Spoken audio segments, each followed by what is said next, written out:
বাবা, আমরা রাস্তার ডাইন সাইড দিয়ে যাব, ডানি ভাই তাকাবো না, সবসময় আল্লাহ জিকির করতে করতে যাব। বুঝতে পেরেছো? এই কথাটা স্মরণ রেখো। দাওয়াতটা দিয়ে দাও। হ্যাঁ, আসসালামু আলাইকুম কাকা। ওয়ালাইকুম আসসালাম বাবা, ভালো আছো না? হ্যাঁ, আলহামদুলিল্লাহ। আচ্ছা বাবা, আমরা তো আইছিলাম এই আপনাদের মসজিদে চিল্লাই আইছি, তা আমাদের সঙ্গে আমরা নেওয়ার জন্য আসছি। কেন বাবা, আমি আবার কি করলাম? কদিন বাবু সবগুলি ছাড়ি আমার ধরলি কেন? না বাবা, আমরা আসছি অবশ্যই আপনারা একটু হিদায়ত করার জন্য। শুনেছি না আপনি নামাজ রোজা করেন না, তাই আমরা একটু দাওয়াত দিতে আইছি। বাবা, জাতি তো মনে চাই ওই শুক্রবারটা তো যাই ফাঁক ফকর করি, আর এই সয় সম্পত্তি থুই এ তো যাইতে পারিনি। বাবা, এই দুনিয়ার সম্পদ চিরস্থায়ী না, এখানে আমরা থাকবো ক্ষণস্থায়ী। মৃত্যুর পরে সম্পদ কোনোই কাজে আসবে না, তাই আমাদেরকে যেখানে যেতেই হবে কবরে। এই কবরের জন্য তো কিছু গুছাই নিতে হবে, এই জন্য আমরা দাওয়াত দিচ্ছি। চলো আল্লাহর পথে যাই, আল্লাহ রসুলের দুটো কথা শুনি, তাতে দুনিয়াতেও শান্তি পাবে, আখেরাতেও শান্তি পাবে। এই যে আপনার এত সম্পদ, আপনার জাকাত আপনার উপরে ফরজ, আপনি জাকাত আদায় করেন তো বাবা?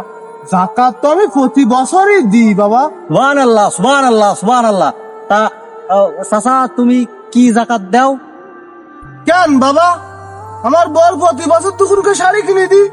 চাচা, জাকাত তো গরিবের হক, জাকাত তো গরিবেরই দিতে হয়। ও বাবা, জাকাত তো আমি গরিবেরই দিই, আমার বর তো আমি গরিবই মনে করি। চাচা, ও বউ তো তোমার। কেন বাবা, ও বউ আমার ছাড়া কি পরের মাঝি হয়ে যাবে? ই শালা ঘাওরা রে বুঝাবো কি করিয়ে? তো জম্মের ঘাওরা। ও বউ তো তোমার, ও বউর ভরণ পোষণের দায়িত্ব তোমার, কিন্তু এটা তো জাকাত না।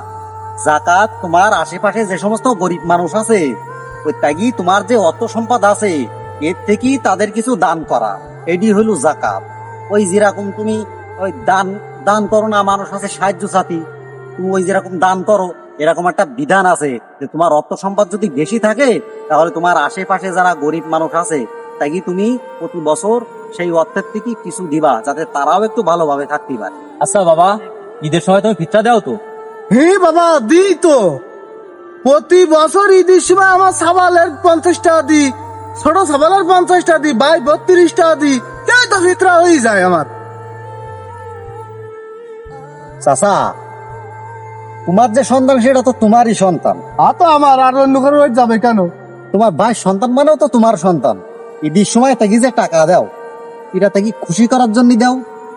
এটা চাচা ফিতরা না। ফিতরা তোমার বাড়ির আশেপাশে যে সমস্ত গরিব মানুষ আছে, যারা ঈদের বাজার করতে পারতেছে না, জামা কাপড় কিনতে পারতেছে না, তাই জন্যই ফিতরা প্রযোজ্য। ঠিক ঠিক। ঠিক আছে? ওই ইডা হইতেছে আল্লাহ তালার বিধান যে ওই গরিব মানুষকে ওই ফিতরার টাকা দি তুমি সাহায্য সহযোগিতা করলি, তারাও ঈদের সময় তোমাকে মতো একটু আনন্দ উল্লাস করতে পারবে। এই জন্যই এই নিয়মটা করা। তো তোমার ভাই পড়তো দিবা, এবং আশেপাশে যে সমস্ত গরিব মানুষ আছে, এই বেশি বেশি যে যে অরিজিনাল গরিব, তুমি তাকে ফিতরা দিবা। ঠিক আছে? শালা জানি তো সব, ওরা টা জমাইলাম, তাই রাজা ফটো আদা শুরু করিছে, তার টা সব খসাই ফেলাবে আমার। কি আর করা, সব সকালে পড়েছি। ও চাচা, কি ভেব দিছাও? না বাবা, তেমন কিছু না, ব্যাট দিলাম। তোমরা যাও কইতে যাও, তা ঠিকই কইতেছ, আমার একদিন ভুল হয়েছে। যাই হোক, আলহামদুলিল্লাহ, আমরা অন্তত একজনে বোঝাতে পারিছি। আলহামদুলিল্লাহ। চাচা, সঙ্গে কিছুই যাবে না, শুধু একমাত্র নেক আমল ছাড়া।